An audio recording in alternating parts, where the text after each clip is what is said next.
Може би трябва да се каже, че това е първо един оптимистичен проект. Той решава два важни въпроса. Първият, който е от чисто така предметна страна, се спасява една сграда. Второто обстоятелство е, открива се една експозиционна възможност, едно експозиционно пространство за показване на произведения на съвременното изкуство. По принцип, стратегията на България не е да залага на съвременно изкуство. Има държави, в които това е изнесено на преден план.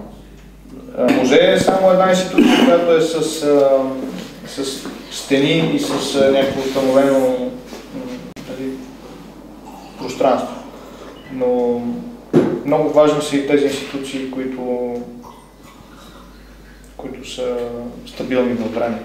Проектът Софийски арсенал, музей за съвременно изкуство, иска да отвори точно тази територия за изява. От една страна това, което предлага артистичната сцена, от друга страна публиките, които имат различен интерес към тия процеси във всекидневието.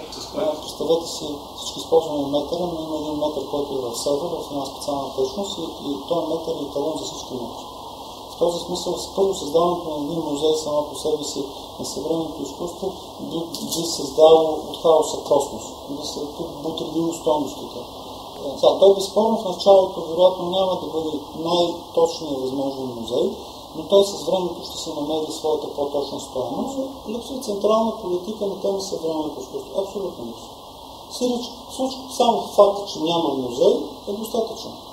Съвременната българска държава не приема съвременното българско изкуство. Публично бяха някакви резерви съобщени от нашите колеги за това, че всъщност това е само проформа.